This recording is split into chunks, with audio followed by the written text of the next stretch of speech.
How's it going? Welcome back to the show. This is You Made Roscoe, and I am Roscoe. And today we're going to be doing a reaction to a video by Mr. Ballen.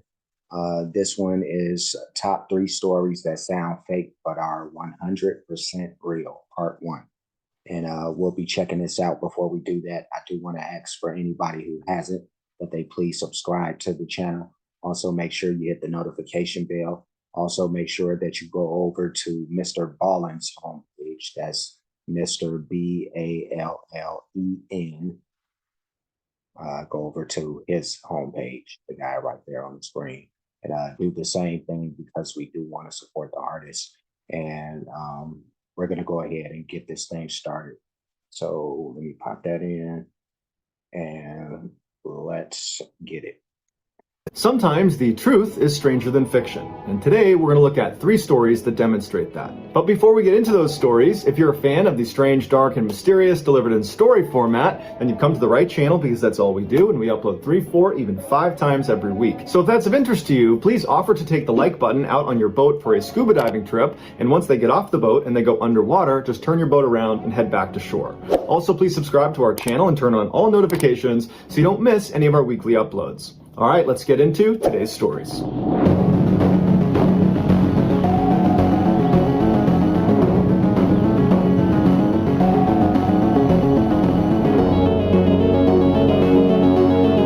A 28-year-old Russian man named Artyom Sidorkin started having severe chest pains, and at first he tried to ignore it, but it got so bad he could barely stand up, and then he began coughing up blood, and so finally he went to the emergency room. When he got there, even before the doctors examined him or gave him an x-ray, just based on the way he presented to them, being pale in the face and hunched over and very sick looking, they assumed this must be something very serious. So that day they brought Mr. Sidorkin in for an examination, and after talking to him and hearing about all of his symptoms and just looking at him, the assumption was he probably has a tumor in his lungs. And so they sent him in for an x-ray, and afterwards the radiologist looked at the x-ray and confirmed that, yep, there is a mass growing inside of your lungs. And so before they went to just start removing huge pieces of his lung, they told him that they would like to do a biopsy where they remove a small piece of the tissue and test it to see if it's cancerous or not. And so Mr. Sidorkin is terrified, but he says okay. He schedules his surgery. He goes in a couple days later, and the surgeon pulls out a piece of his lung tissue, and as it's sitting on the tray, he looks down at the tissue, the surgeon does, and he realizes there is something hidden inside of the tissue, as if the tissue was like an envelope holding something inside of it. And so he opened it up, and there, growing on the side of his lung, was a small fir tree. It was 5 centimeters long, it was green, it looked very lively, it was just a thriving little tree. The doctors believed Mr. Sidorkin, who was a botanist, had inhaled a seed of a fir tree, and it got lodged inside of his lung tissue. And then as it grew, its pine needles began piercing his blood capillaries, causing him to cough up blood. After the discovery of what was inside of his lung, a spokeswoman for the Royal Botanic Gardens in London said that it is possible for a seed to germinate inside of the dark, damp conditions inside of a lung, but it is unbelievably bizarre. When doctors informed Mr. Sidorkin that he did not have cancer, he had a tree, Mr. Sidorkin was shocked, and he said, "I never got the sense that there was a tree growing inside of me." But more than shocked, he was just relieved that he was cancer-free. There is a picture of this tree inside of his lung tissue, but it's a bit graphic, so if you want to see it, go ahead and Google tree and lung, and I'm sure you'll find it.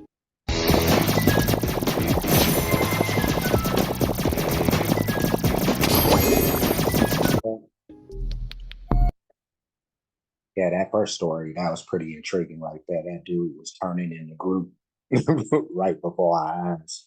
But yeah, that's wild. A tree growing inside of a person. Wow. All right. The Weird World is the second story. Let's see what that's about. Growing up, Pauline Dakin always suspected that there was just something off about her family, and years later, she would find out she was right. In 1970, when she was 5 years old, her parents, Ruth and Warren, separated, and to Pauline, it wasn't that much of a shock because her father, Warren, was a heavy drinker and he was extremely violent. But after they separated and Pauline, her mother, and brother had moved into another house on the other side of Vancouver, Canada, Pauline noticed her mom started to act really anxious all the time, but she never knew why. When Pauline Pauline was 9, her mother told her and her brother that they were going to go on a vacation to Winnipeg, which is 1,000 miles away from Vancouver. And so they loaded up the van, they hopped in, and they drove all the way to Winnipeg. And when they got out, they went inside their new vacation home, and Ruth informed her children that they were actually never going back to Vancouver. And when Pauline and her brother said, "Why? Dad's still back in Vancouver. I want to see Dad." But Pauline said, "Sorry, kids, this is the way it has to be. And when you're old enough, I'll explain everything." Confused and sad, Pauline and her brother began starting a new life in Winnipeg. Over the next 4 years, Pauline never saw her father, and so she lost touch with him. But she started making a couple close friends in Winnipeg, and she was starting to feel like this was home. But right as she was starting to feel normal, her mother told her and her brother that they needed to move right now all over again. This time they were going to go all the way to New Brunswick, the far east side of Canada. Their mother made them swear they would tell no one about this move. But later that day, when Pauline was with her best friend Wendy, she let it slip that she was moving, and so when Ruth came to pick Pauline up from Wendy's house, the two girls had to effect these sort of breezy goodbyes to each other so that Pauline's mother wouldn't suspect anything. Once in New Brunswick, the family did put down roots, and they stayed there for many years, but Pauline's mother still was just incredibly anxious and paranoid about something. The kids just had no idea what it was. Fast forward to 1988, when Pauline was 23 years old. She had moved 2 hours away from the family home in New Brunswick and was living with her boyfriend and was working as a reporter at a local newspaper. And during that time, her mother called her and said, "Hey, I'd like to meet you at a motel. I'm finally ready to tell you everything about your childhood." Pauline was really intrigued and excited. This was a conversation that was literally decades in the making. And so Pauline eagerly went to the motel. She saw her mother waiting outside, kind of pacing around, looking very anxious. And so she walks up to her mom and she waves, and she's about to speak when her mother just looks up at her and puts her finger over her lips, telling her to be quiet. And then she jams an envelope into Pauline's hands. And on the envelope, it just says, "Don't say anything. Put your jewelry inside of this envelope. It's probably bugged. I will explain everything inside. Just please don't speak." And so now Pauline's really confused, but she did as she was told. She took her jewelry off, put it in the envelope, and gave it back to her mother. And then the two of them silently walked into the motel, into the room where Pauline's mother was staying. When they went inside, there was a man sitting in the middle of the room that Pauline immediately recognized. It was the reverend of their church when they used to live in Vancouver. His name was Stan Sears, and Pauline's mother had been his secretary the whole time they'd gone to that church. Pauline always knew her mother and Stan were close friends, and in fact had kept in touch after they left Vancouver and were in Winnipeg and then New Brunswick. In fact, Pauline remembers periodically seeing Stan show up in Winnipeg and New Brunswick to visit with Pauline's mother. So it was a surprise, but not a total shock, when Pauline's mother confessed to her that in fact she and Stan had fallen in love. And in fact, they had had a secret relationship from the time they lived in Vancouver. But this revelation was nothing compared to what Pauline heard next. Her mother explained that the reason they had had to move so many times during her childhood was because Pauline's father, Warren, was actually a mobster and was a key member of an organized crime syndicate in Vancouver. Right after they separated, Pauline's mother found out she had a hit put on her head because the mob now believed that the husband could not control her anymore and she knew too much. Stan also found out that he had a hit on his head because Ruth discovered that the mob wanted to kill him too because they knew about their relationship. And then also, apparently Stan was counseling a man that was in his congregation that wound up being a mobster, and so the mob believed this man had given up critical information to Stan, making him even more of a liability. At first, Stan said he didn't believe any of this, but when he found out the man he had been counseling had been assassinated, he knew it was true. They decided not to tell the police and instead go into hiding together because Pauline's mother knew what happened to families that snitched on the mob. They were made examples of. And so when Pauline and her family moved to Winnipeg and then to New Brunswick, Stan actually moved there as well in tandem, which is why Pauline had seen him periodically showing up at their house to visit with Pauline's mother. Pauline was understandably completely shocked, but at the same time, she was kind of happy to have some sort of explanation for all the strange things that had happened in her childhood. And so over the course of the next several hours, Pauline sat in this motel room with her mother and Stan and asked them every question she could think of. And she discovered that whenever she came home from school and she found her mother furiously pulling all the food out of the fridge and the pantry, throwing it all away with no explanation, that was actually because they found out the mob had tried to poison them. Or the 6 different times Pauline was unenrolled from the school she was at and then moved to a different school across town, that was because there was a credible threat the mob had discovered where Pauline was going to school. And so by the end of the weekend, Pauline not only learned about this totally crazy past she had, but she also learned that she was still in danger. And so before Pauline headed back home, she asked her mother and Stan what she should do to stay safe. And Pauline's mother said, well, that's actually the reason we called you here now, because after all these years, we were just tired of being in hiding. And so we've already spoken to the authorities, and they've moved us into a special witness protection program for families connected to the mob. When you enter this program, it's referred to as entering the weird world, where basically you're not really safe, but you have agents that follow you around that are undercover, that track what you're doing and make sure there's no assassination attempt on you. And before Pauline could even ask, her mother told her that as a measure of her and Stan entering the weird world, they asked that a couple of agents monitor Pauline and her brother, even though they didn't know they were being monitored. At this point, Stan reached forward with a radio and he said, here's a radio that actually broadcasts to the agents that are following you pretty much all the time. But you should only use it if you're truly in a desperate situation, because as soon as you call out for help, there are going to be people that are risking their lives to come save you. As Pauline... Stop this second. This is a crazy story. There's a lot going on with this. The mob stuff, the relationship between the mom and the guy underneath the husband's nose, all the moving around, and secrecy, and this is a lot. But yeah, let's see how this continues to come about, or where it's gonna go when it's all said and done. So let's check this out. Is holding this radio. She looks at her mom and Stan and she says, well, what happened to Dad? Is he in jail? And at this point, Pauline's mother says, no, he's not. He's in the weird world too. And she handed Pauline a letter that was from her father addressed to Pauline. And it basically spelled out that he had been moved into the weird world and he was looking forward to Pauline joining them at some point when she was ready. So now Pauline has this radio and this letter and she's looking at her mother and Stan and she's just totally overwhelmed. And her mother just tells her, go home, think about what you want to do next, and if you want to join the witness protection program and join the weird world with us, just let me know and we'll make it happen. And so Pauline, who's in a total state of shock, gives her mom a hug and gives Stan a hug and says, okay, bye, I'll be in touch. And she leaves the motel and she gets in her car and she's about to back up when she looks and sees Stan running outside holding something in his hand.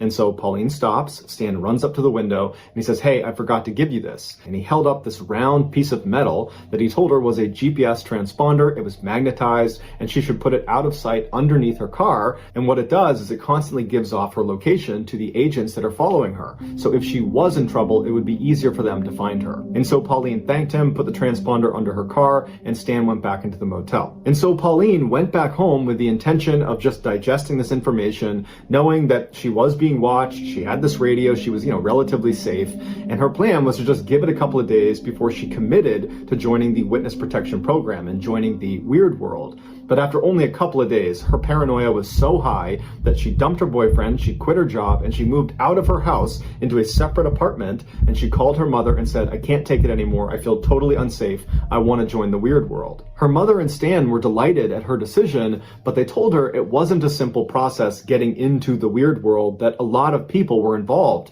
in her basically giving up her old life and entering this new one. And so Pauline's mother told her that she would be in touch with one of her agents, and they would contact Pauline when it was time for her to go. And so anxious and scared, Pauline began to wait and wait and wait. And her mother said, oh, just give it some time, they'll be in touch soon. But the waiting dragged on for 5 years. And in that time, Pauline met a new boyfriend, Kevin, who became her husband. And in conversations with him, Pauline started to doubt this whole mafia thing was even true. And so she decided, in order to find out if this really was a real thing, that the mafia was actually after them, that Pauline would need to set up a sting operation on her mother and Stan. And so Pauline called her mother and very convincingly told her that, oh my goodness, someone just broke into my apartment. I think it was someone from the mafia. I don't know what happened, but can you tell me what to do? Should I call the police? What do I do? And her mother said, no, don't call the police. Whatever you do, don't call the police. I'm going to get in touch with Stan and see if he knows what to do. And just a couple of minutes later, Pauline's mother called back and said, okay, honey, I spoke to Stan and he spoke to the undercover agents that sit outside your house and have been watching you for all these years. And they said that, yes, unfortunately, not one, but 2 men from the mafia broke into your house today. But luckily, They went up, they grabbed him, they're in custody, so you're safe now. And Pauline said, Mom, I made that up. No one's been in my apartment. I've been here the whole day. I lied to you. No one broke in. And it was at this point that Pauline realized her mother and Stan had been living a lie since she was 5 years old.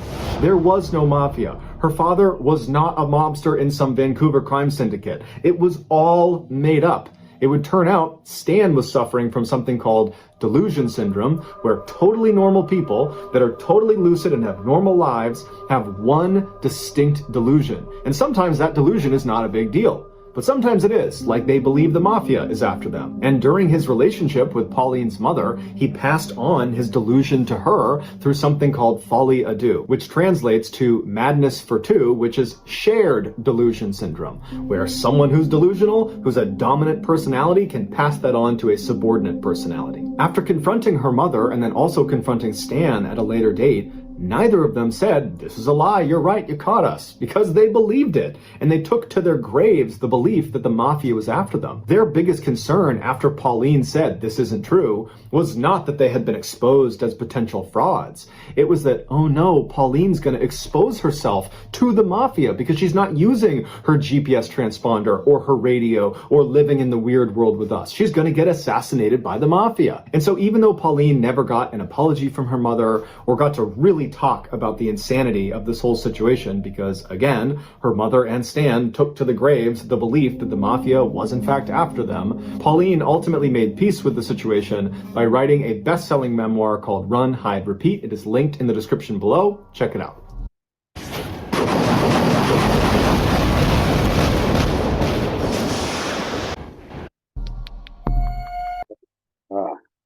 That was a crazy story. Oh my goodness.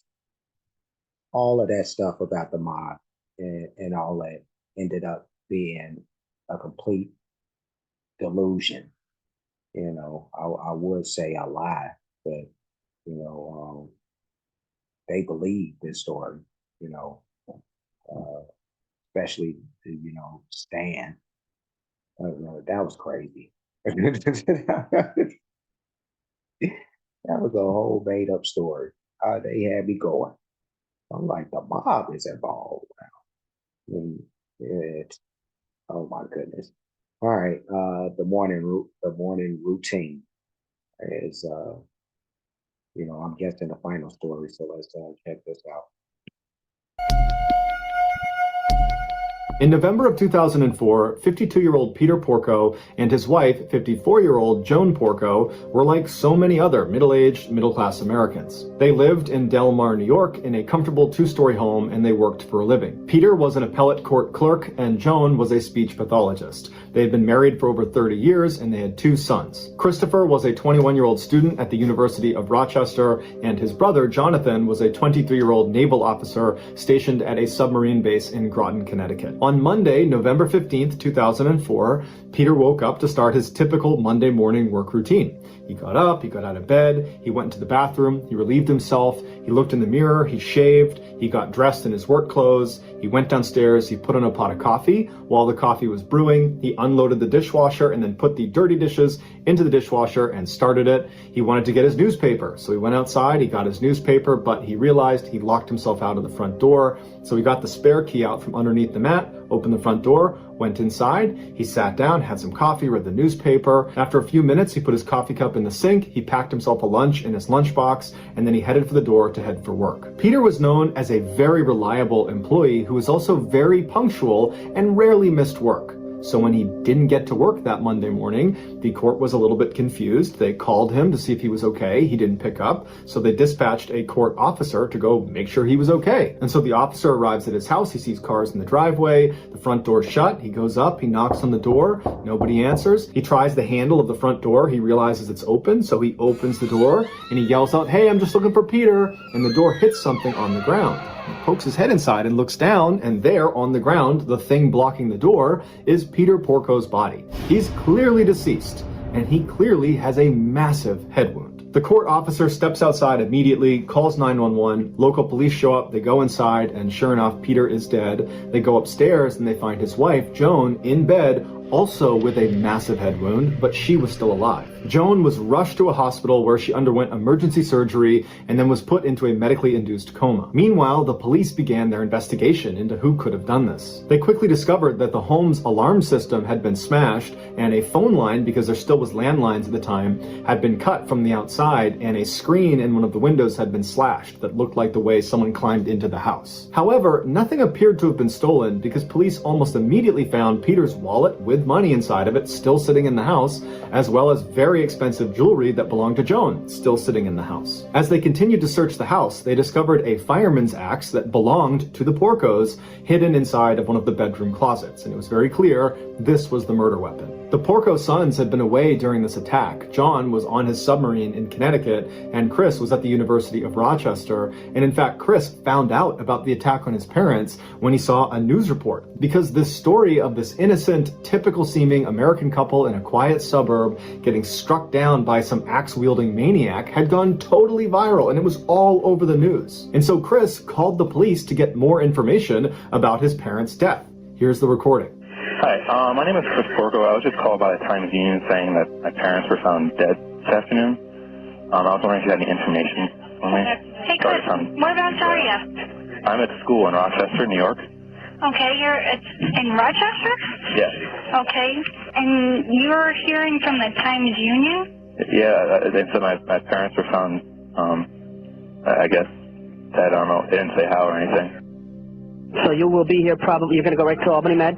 I don't know. I don't even know where my mom is, but... Yeah, she is at Albany Med. Okay. Do you know her condition? No, because I haven't talked to her. Let me give you my pager number. As you can tell, Chris is extremely... Yeah, no, this is crazy. Before he even gets into what I think he's going to end up saying, probably the same thing that I'm going to say right now. You know, I'll push this back like a second or two. But when I listen to that police call and hear the son talking, he doesn't seem disturbed by what happened at all. Like you don't hear any distress in his voice that his parents are dead. You know, he sounds very calm. And it's like nobody would be like, I don't know, you know, because I could be weird, I suppose, to some people in times when people are, you know, people have deceased and, you know, are born a certain type of way, you know, so it is what it is. But this just seems weird to me, the way the dude is acting. But let's see what Mr. Ballen is going to say about that. Which I feel like he's going to end up saying the same thing. I guess he is, but let's continue. Well, I don't even know where my mom is, but... Yeah, she is at Albany Med. Okay. Do you know her condition?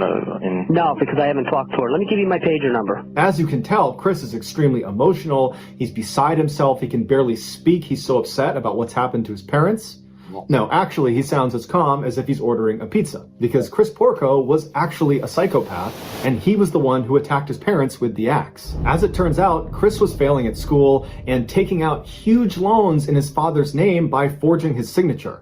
And his father found out about it. So Mr. and Mrs. Porco write their son a strongly worded email where they tell him this behavior has to stop, and they're very disappointed in him, but they love him and they will help him get back on his feet. Chris responded by driving home in the middle of the night, sneaking into his house and attacking his parents with an axe. While this case is already disturbing and horrific and tragic, it's what happens to Chris's father after the attack that makes it one of the most brutal cases of all time. After being struck 16 times in the head and laying unconsciously in his bed as his son snuck out of his house, Peter suddenly sat up and began his morning routine. He got dressed, he went to the bathroom, he shaved, he went downstairs, he made coffee, he did his chores, he went outside to get the newspaper, he got locked out, he got the key from under the mat, went back inside, he packed his own lunch. When he was finally ready to go, he headed for the door and then he collapsed and he died. Due to the severity of Peter's head wound, his brain was basically broken and it was unable to recognize he had been gravely injured. So in his final moments, he believed it was just a typical Monday morning going about his work routine,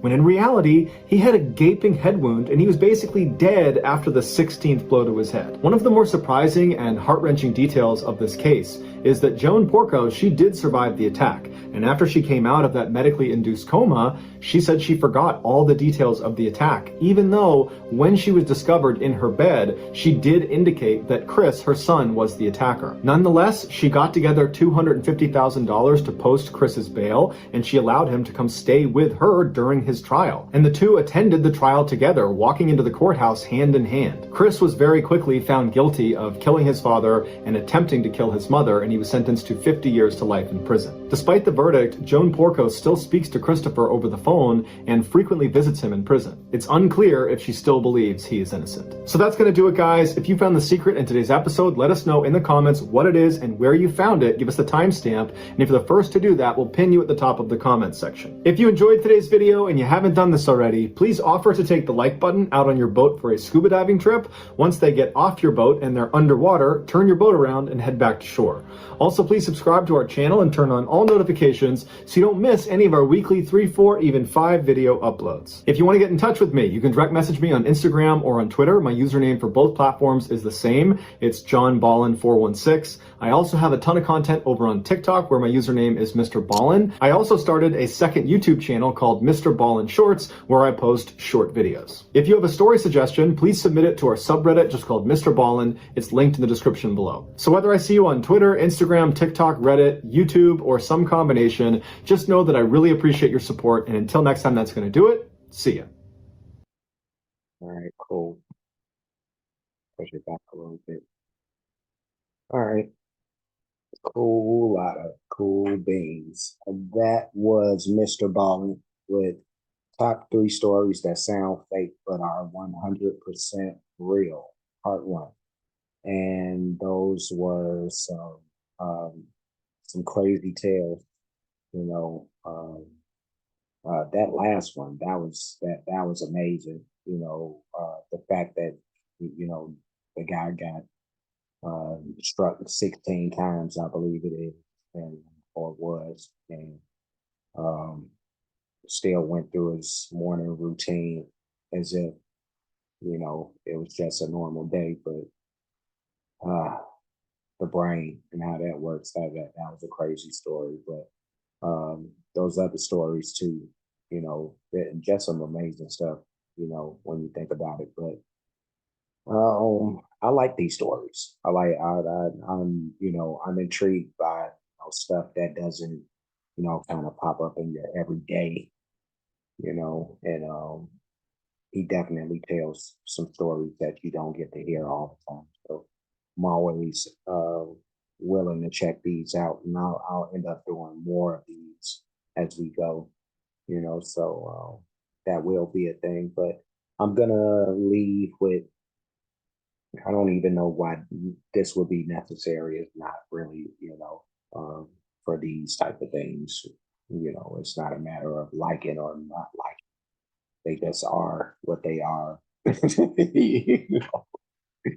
So I think I'm programmed like the last guy, got chopped, by his son. But yeah, no, I'll end up leaving. But before I do, like, comment, subscribe, hit the notification bell, hit the share button, hit the playlist option. You'll pick the one named Entertainment Reactions. And you know what? I may just end up making a separate playlist for Mr. Ballen. So those reactions for these particular shows, they'll have their own playlist. So yeah, no, I think that's what I'll end up doing. So Mr. Ballen reactions along with entertainment reactions. So both playlists, you'll see this along with everything else that's in either one of those. So you can check those out. I do have playlists for other artists, a lot of great, a lot of that stuff. Again, the programming. It's crazy. Had to clear my throat anyway. But yeah, I do have other playlists. A lot of that stuff is music related, so you'll end up seeing a lot of great music by a lot of great artists that I've reacted to, along with stuff that isn't music related, such as this type of stuff. So check out all the playlists is basically what I'm trying to get around to. But Cash App, $ you made Roscoe.